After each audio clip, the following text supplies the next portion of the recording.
Paint කරන්න සහාය අවශ්‍යද? පේන්ටි TC ගයිඩ් එකක් නොමිලේම ලබා ගන්න මිස් කෝල් එකක් විතරක්ම දෙන්න. A series of mass protests sprung up in March last year against the government led by former President Gotabaya Rajapaksa. The government was heavily criticized for mismanaging the economy, leading to skyrocketing inflation, daily blackouts and a shortage of fuel, domestic gas and other essential goods, leaving the public in long queues for days.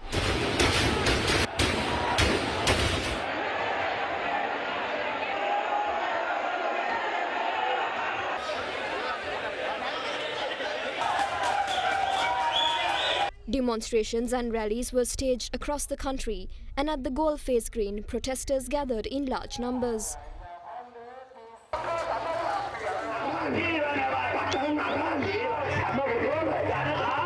Thousands gathered to protest at Goal Face Promenade, turning the site into one of the largest street protests in Sri Lanka.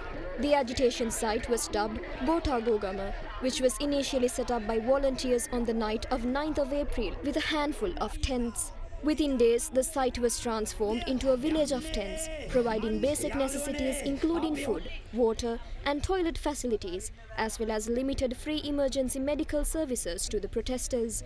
Multiple protest sites were later set up across the country in line with the Goal Face Green site, demanding the President and Prime Minister to go home and the government to resign. Subsequently, on the 9th of May last year, supporters of the Sri Lanka Podujana Peramuna arrived at the temple trees in buses to stage a protest urging former Prime Minister Mahinda Rajapaksa not to resign. During their protest, the former Prime Minister addressed his supporters where he announced that he was willing to make any sacrifice for the people.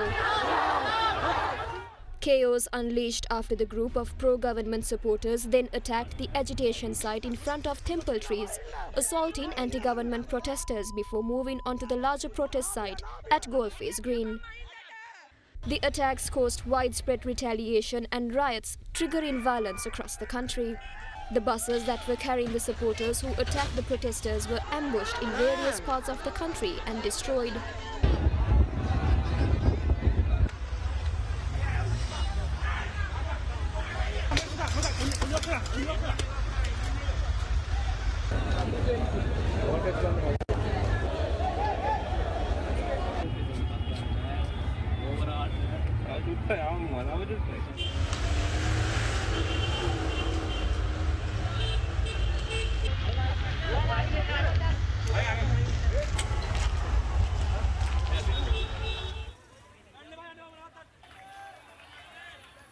It did not take long for the violence to spread, with the private residences and properties of ministers and parliamentarians set ablaze by mobs.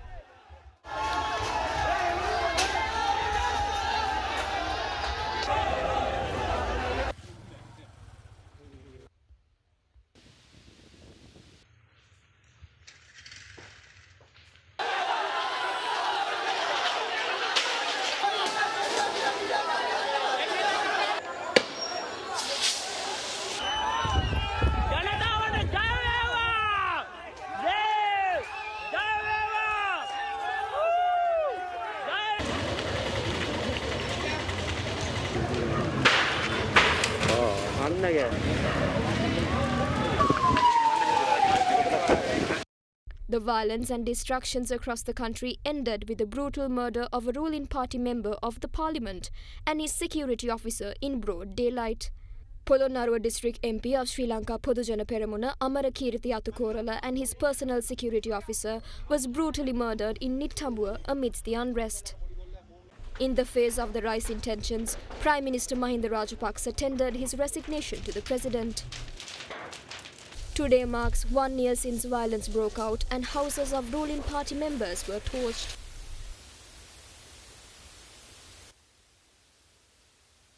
In this backdrop, the Colombo Fort Magistrate Court issued a restraining order against a protest march organised today to commemorate the uproar that took place last year.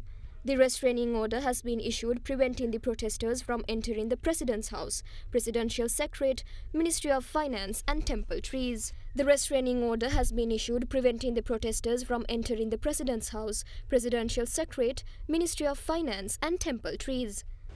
With that being the case, a group preparing to mark a year since the protests was dispersed by the police at the Goldface Green today.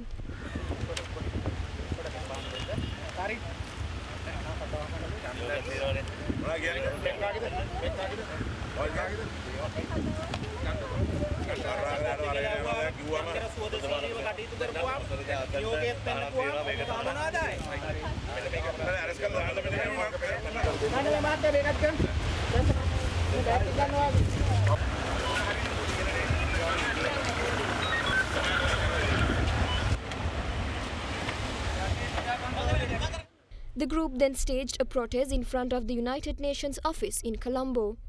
Meanwhile today, the series of incidents that took place on the 9th of May last year was brought to discussion in Parliament. A minute's silence was also observed in memory of SLPP MP Amarakirti Atakorala. Meanwhile, a group of Sri Lanka Podujana Peramuna MPs and local government representatives carried out several religious activities today.